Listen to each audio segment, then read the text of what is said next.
এই রাষ্ট্র কাঠামোতে এই সরকারের ব্যবস্থায় কত রকমের সিন্ডিকেট আছে, কত রকমের বাধা আছে, কত রকমের এই লোকাল গভর্নমেন্টকে মানে শক্তিশালী না করার পিছনে কত রকমের মানে বাধা কাজ করে, এগুলো সব কিছু আমরা বলে দিতে চাই। আমরা এখনো মনে করছি যে স্ট্যান্ডার্ড হচ্ছে ইউরোপ, আমরা এখনো মনে করছি স্ট্যান্ডার্ড হচ্ছে আমেরিকা। কৃষকদের আত্মহত্যা ঠেকাতে হলে আমাদের মতো তরুণ শিক্ষিত যারা, তাদেরকে আসলে কমিটমেন্ট রাখতে হবে যে আমাদের দলগুলো আসলে পারফরমেটিভ পলিটিক্স করে, তো দেখা যায় যে তাদের যে পারফরমেন্স এইটা করলে আসলে একটা পোস্ট পাওয়া যাবে, এই কারণে তারা এই ধরনের কালচারে এবং এই যে আচরণে অভ্যস্ত হয়।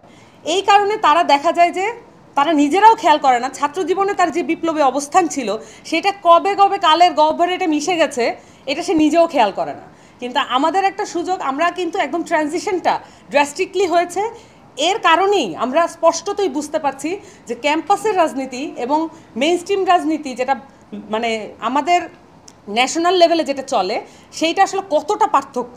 এখানে একচ্ছত্র আধিপত্য শুধুমাত্র গুন্ডা মাস্তানদের, দখলদারিত্বের, চাঁদাবাজদের, এবং এতে করে বাংলাদেশের প্রত্যেকটা খাত কিন্তু ক্ষতিগ্রস্ত হচ্ছে।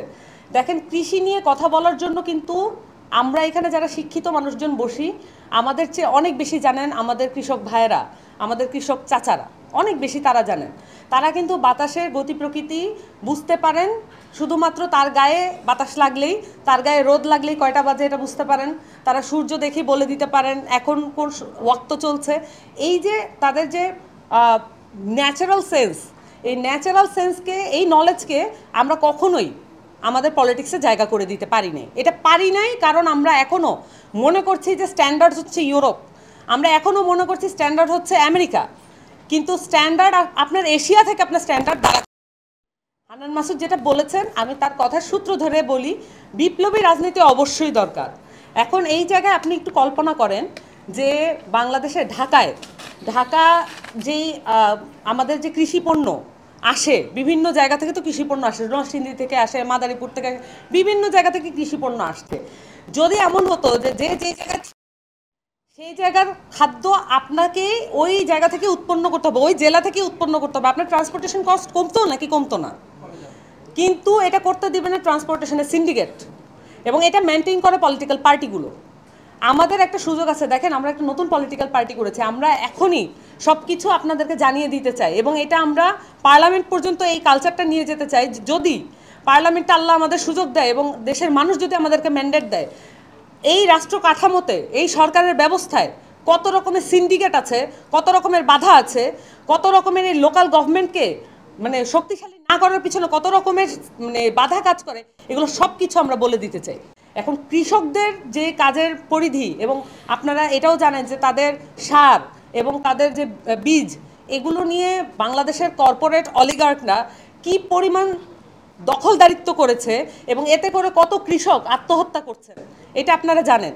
কৃষকদের আত্মহত্যা ঠেকাতে হলে আমাদের মতো তরুণ শিক্ষিত যারা, তাদেরকে আসলে কমিটমেন্ট রাখতে হবে যে এই যে যেমন আমার বাবা যদি কৃষক হন, আমি পড়াশোনা শেষ করে বিসিএস চাকরি, এইটার চেয়ে সম্মানজনক যে আমার বাবার জীবনটা যার যার কারণে ক্ষতিগ্রস্ত হয়েছে, সেই কমিটমেন্ট যেন আমি রাষ্ট্রের পদক্ষেপে রাখতে পারি। যে কোনো জায়গায় আমি যেই চাকরিটাই করি না কেন, তার মধ্যে যেন আমার রুট, শিকড়ের এই বিষয়টা যাতে উঠে আসে। সো আমার কাছে মনে হয় যে কখনোই কৃষিকে আলাদা খাত হিসেবে বিবেচনা করা যাবে না। আমরা মনে করি যে রাজনীতির পুরো বিষয়টাকেই, রাজনীতির যে পুরো মহলটা আছে, পুরো যে সোসাইটিটা আছে রাজনৈতিকভাবে, যারা গুটি কয়েক অল্প কিছু মানুষ যারা পুরো বাংলাদেশের রাজনীতি ইন্টারন্যাশনাল মাপে এটাকে ছাঁচে ফেলতে চান, বরঞ্চ আমরা চাই বাংলাদেশের যে ল্যান্ড থেকে উৎসারিত আইন, ল্যান্ড থেকে উৎসারিত যে কনসেপ্ট, এবং আমরা চাই যে বাংলাদেশের কৃষকরা আমাদের যে জাতীয় সংসদ সেখানে জায়গা করে নিতে পারুক। বরঞ্চ আমরা দেখছি রাজনৈতিক দলগুলো সেই তথাকথিত চাঁদাবাজ, দুর্নীতিবাজ, দখলদারিত্ব, খুনি, এবং তাদেরকেই প্রার্থী তালিকায় জায়গা করে দিচ্ছে। বরঞ্চ আমরা চাই, এনসিপি চায় যে একজন যোগ্য কৃষক যিনি তার আইন প্রণয়নে ভূমিকা রাখতে চান, তাকে কিভাবে সংসদ পর্যন্ত নিয়ে আসা যায়। কারণ একজন কৃষকের কথা আমি বললে এটা পুরোপুরি মানায় না, কারণ আমি তার পুরো জার্নিটা কিন্তু পুরোটা জানবো না, যতটাই আমরা জানার চেষ্টা করি না কিন্তু পুরোটা জানা যায় না। এবং আমাদের যারা কৃষিবিদ আছেন তারা চেষ্টা করবেন যাতে এই যে তাদেরকে একটা রাস্তা করে দেওয়ার, গণতান্ত্রিক জায়গায় একটা রাস্তা করে দেওয়ার, এটা আমরা সকলেই চাই এবং আমরা এরকম একটা রাজনীতির দিকে ধাবিত হতে চাই।